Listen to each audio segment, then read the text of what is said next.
the hole in the wall. Smash that subscribe button. Hit like, drop a comment if you dare. But once you step inside the story, there's no turning back. At 6:42 a.m., a janitor pushed open the emergency stairwell door of a quiet private bank in Berlin's Charlottenburg district. The building smelled wrong. Not smoke, not chemicals. Something metallic and dusty, like concrete that had been torn apart in the dark. When he reached the vault level, he stopped breathing. The steel door to the vault stood open. Inside, hundreds of safety deposit boxes lay gutted and twisted, their contents stripped away. Watches, diamonds, bearer bonds, stacks of old cash. Gone. On the far wall, a jagged circular hole yawned like an open wound, leading not into another room, but into solid earth. Beyond it, a tunnel disappeared into darkness. By the time police arrived, the number was already being whispered through radios and clenched jaws. $35 million worth of cash and valuables vanished without a single alarm triggered. Germany had seen organized crime before, but this felt different. Surgical, patient, personal. Chief Inspector Lena Voigt arrived as forensic teams sealed the building. She had spent 20 years chasing financial crimes, and she knew one thing instantly. This wasn't a smash and grab. This was a months-long operation, planned by people who understood the bank better than the people who worked there. The tunnel didn't start inside the bank. It ended there. When investigators traced it backward, they found the entrance 3 levels below a public parking garage across the street. A rented space. Paid in cash. Registered to a shell company that had dissolved 6 weeks earlier. The thieves hadn't broken in. They had burrowed in. Security footage in the garage showed nothing but normal traffic. Sedans, delivery vans, late-night parkers. No heavy machinery. No suspicious activity. Whoever had done this knew exactly how to hide in plain sight. As the city woke up to the news, panic spread quietly among the bank's clients. This wasn't just money. Some of the boxes held family heirlooms, documents tied to inheritances, secrets people paid to keep locked away forever. Now, those secrets were loose in the world. Lena stood at the edge of the tunnel, staring into the dark. The drill marks along the concrete were precise, evenly spaced. No cracks, no mistakes. She'd seen this pattern once before, years ago, after a similar vault breach in Antwerp that had never been solved. The same invisible signature. By noon, a task force was formed. Financial crimes, organized crimes, cyber, construction fraud. Anyone who might recognize the shape of this theft. The working theory was simple. This was an international crew, professionals who moved from country to country, leaving nothing behind but empty vaults and embarrassed institutions. Then the first complication surfaced. One of the stolen safety deposit boxes didn't belong to a wealthy collector or a business owner. It belonged to a mid-level city infrastructure official named Marcus Keller. No criminal record. No visible wealth. Yet inside his box, according to the bank's records, was a single item, a black ledger registered but never examined. Keller didn't answer his phone. By evening, police found his car abandoned near the Spree River. Doors unlocked. Wallet still inside. No signs of a struggle. Just a faint layer of concrete dust on the floor mat. Lena felt the case tilt sideways. This wasn't just theft anymore. It was leverage. As media helicopters circled the bank, a different team combed through Keller's office. What they found raised more questions than answers. Payment schedules, construction permits, tunnel depth measurements logged as soil analysis. Everything was legal on the surface. Too legal. Someone had used the city itself as camouflage. Meanwhile, pressure mounted from above. The stolen value made international headlines. Foreign investors demanded answers. Politicians wanted reassurance. Quietly, banks across Europe began checking their own foundations. Late that night, a young analyst from the cyber unit brought Lena a report. Keller's access card had been used 3 times in the past month to enter municipal archives, sections dealing with underground utilities, historical blueprints, and decommissioned transit routes. He hadn't been planning an escape. He'd been mapping one. Lena returned to the bank, long after the cameras were gone. She walked the garage alone, counting steps, tracing sightlines. from the rented parking space, the tunnel's path suddenly made sense. It avoided every modern sensor, every reinforced wall. It followed forgotten corridors beneath the city, places no one monitored anymore. This wasn't just criminal intelligence. It was inside knowledge. As dawn approached, forensics finally finished clearing debris from the vault wall. Behind one collapsed deposit box, partially hidden, they found something that didn't belong there. A second, smaller drilled opening sealed hastily from the inside. Someone had come back after the robbery, and when they pulled the panel away, they discovered a single safety deposit box left untouched. Its number scratched out, its lock intact. Inside was a burner phone. It rang once before the battery died, and etched into the metal casing, barely visible under grime, were 3 letters that made Lena's blood run cold. Letters tied to a case everyone believed had ended years ago. But when they opened the archive file connected to those letters, they realized the truth. This wasn't the first vault. It was the last one they'd ever noticed. The map beneath the city, the archive file was thin, almost insulting in its simplicity. 3 letters on the burner phone matched a defunct task force name from a decade earlier, a joint European unit formed after a string of silent vault robberies across Belgium, Austria, and northern Italy. No alarms, no witnesses, no arrests. The cases have been quietly shelved, written off as unsolvable outliers committed by ghosts. The task force had been disbanded after its lead investigator vanished. Lena Voigt remembered the name. Everyone in financial crimes did, even if they pretended not to. Inspector Daniel Kruger. Brilliant, obsessive, a man who believed cities remembered everything that happened beneath them. He had disappeared on his way home one winter night, his phone left on a park bench, still warm. Officially, Kruger had burned out. Unofficially, some believe he had gotten too close to something powerful. Now his initials were etched onto a phone hidden inside a rob vault. The implication was unbearable. Either the thieves were mocking the past, or Kruger had never left the case at all. The burner phone yielded a little before it died. No contacts, no messages, no location data. But its presence was deliberate. It was meant to be found. A calling card, planted where only investigators would see it. As pressure intensified, Lena authorized a quiet review of Keller's recent financial activity. What emerged was a careful pattern of small payments spread across years, routed through consulting fees and shell companies tied to urban redevelopment projects. Nothing flashy, nothing illegal on its face. But when analysts overlaid the payments with construction permits, a disturbing image formed. Every site Keller touched sat above abandoned infrastructure, old subway lines, service tunnels, forgotten air raid shelters from the Cold War, a hidden second city beneath Berlin. The thieves hadn't just drilled blindly.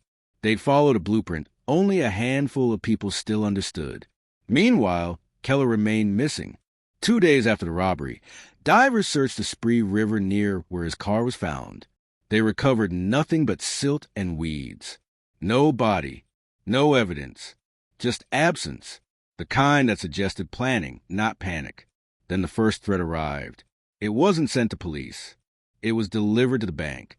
A small padded envelope appeared at the reception desk. No return address, no postage marks. Inside was a single diamond, one of the stolen stones, along with a handwritten note.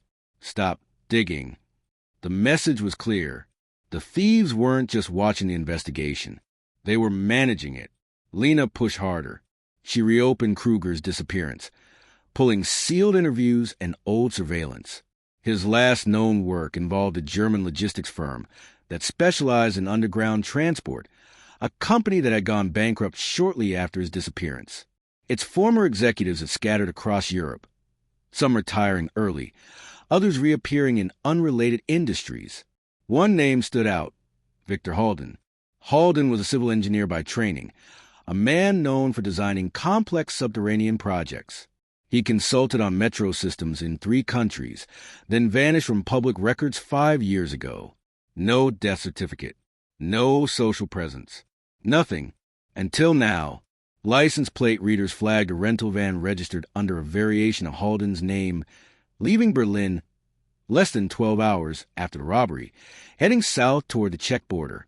By the time border authorities were alerted, It was already gone. The case was slipping through their fingers. As media speculation grew wilder, something more dangerous happened behind scenes. Evidence began to disappear. Soil samples from the tunnel were mislabeled. Garage footage went missing for a critical 6-hour window. Someone with access was interfering. Lena's own office computer was flagged for unauthorized login attempts at 3:17 a.m., traced to an internal network. The thieves weren't outside the system. They were inside it. Trust fractured within the task force. Meetings became quieter, guarded. Every glance felt measured. Lena realized the greatest risk wasn't the criminals. It was the uncertainty of who else was compromised. The break came unexpectedly. A municipal worker reported unusual activity in a closed-service corridor beneath an old theater slated for renovation. Power fluctuations. Fresh ventilation noise. The corridor wasn't on any modern maps. When police entered, they found equipment still warm. Drill bits, support beams, food wrappers, and a wall covered in chalk markings, depth measurements, timelines, bank names. Not plans. A schedule. Berlin wasn't the target. It was a test. As teams photographed the wall, Lena noticed something else. A symbol etched repeatedly near the margins. 3 letters circled, then crossed out. Kruger. He hadn't been erased. He'd been removed. Before officers could secure the site, alarms blared across the city. Not bank alarms, traffic sensors, power nodes, communication relays. Dozens of minor disruptions, perfectly timed. A diversion. By the time Lena reached the street, her phone was vibrating uncontrollably. Reports flooded in, one suspect spotted, then lost. A witness recanted. A safe house discovered, empty. And then, finally, a call from an unlisted number. The voice on the other end was calm, almost apologetic. "You're standing on the wrong layer of the city," the man said. "And Keller is already where you can't follow." The line went dead. Hours later, workers draining a decommissioned tunnel outside the city limits found something lodged against a collapsed wall. A hard hat. Inside it, a folded piece of paper bearing a single sentence, written in the same careful hand as the warning note. "He built the map. We buried the proof." But when Lena turned the page over, her breath caught, because beneath the sentence was a diagram, one final vault, circled in red. And this time, the location wasn't a bank. The last vault, the circle location wasn't a bank, a museum, or a private collection.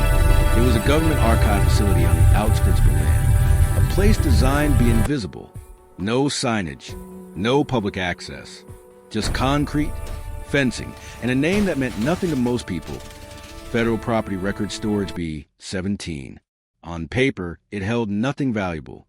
Deeds, infrastructure contracts, historical zoning approvals, the kind of documents no thief would risk their freedom for, unless those papers proved ownership of everything beneath the city.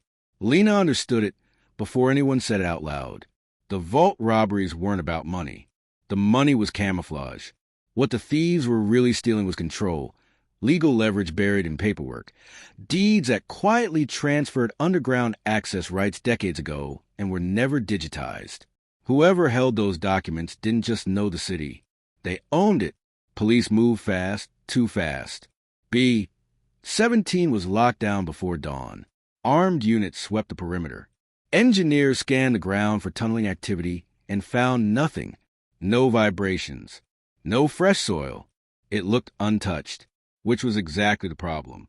Lena walked the facility herself, ignoring the guard stares. She wasn't looking at walls or doors. She was listening. The faint hum of ventilation. The rhythm of a building breathing. In the lowest storage level, she felt it. A draft where there shouldn't have been one. Behind a row of filing shelves, hidden by a false wall, installed sometime in the late 1970s, they found the entrance, not newly drilled. Old. Forgotten. A passageway sealed by bureaucracy, not concrete. The thieves hadn't broken in. They'd come home. Inside, the tunnel opened into a chamber large enough to stand in, reinforced with modern supports. On a steel table lay folders stacked neatly, sorted, labeled. The work of someone who respected systems, not chaos. There were no criminals waiting. No dramatic standoff, just absence. And one man, Marcus Keller, sat in a chair at the center of the room, alive, pale, hands folded. He didn't look afraid. He looked relieved. He confessed without resistance. Years ago, Keller had discovered irregularities while digitizing infrastructure records. Entire sections missing. Deeds reassigned without public notice. When he pushed the issue, he was quietly warned to stop. Instead, he started copying everything. That was when Daniel Kruger found him. Kruger hadn't been investigating vault robberies. He'd been tracing ownership of the underground. The cities of Europe, rebuilt again and again after wars, had layers of forgotten agreements, emergency powers, temporary access rights that never expired. A small group of engineers, financiers, and officials realized they could use those documents to move unseen, to build without oversight, to access anywhere, anytime. Kruger tried to expose them. They made him disappear. Keller had spent the next decade pretending to be insignificant while helping Kruger's allies build a counterplan. The robberies were bait, loud enough to force attention, controlled enough to avoid casualties. Each vault funded the operation and distracted from the real theft. The documents in B-17 weren't being stolen. They were being returned. By the time police secured the chamber, the files were gone. But copies had already been transmitted to journalists, auditors, and international courts.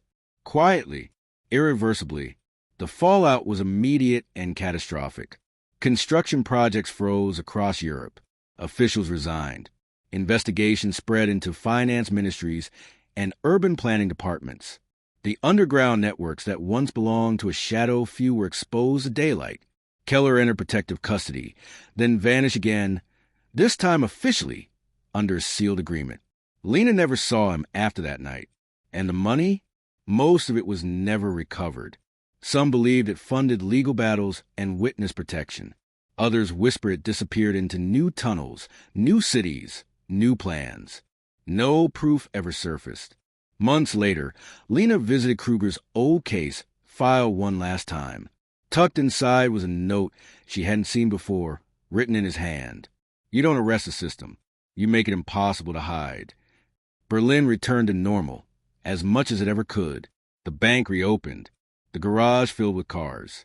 The hole in the vault wall was patched, polished, forgotten. But engineers reported something strange in the years that followed.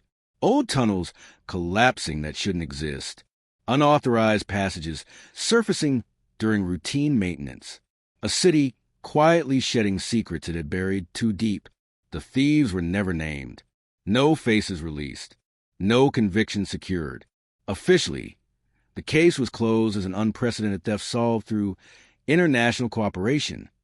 Unofficially, Lena knew the truth. The greatest crime hadn't been the $35 million that vanished. It was the centuries of silence that came with it. And if you think this story was intense, you're not ready for the next one. Hit subscribe, because some vaults are still sealed.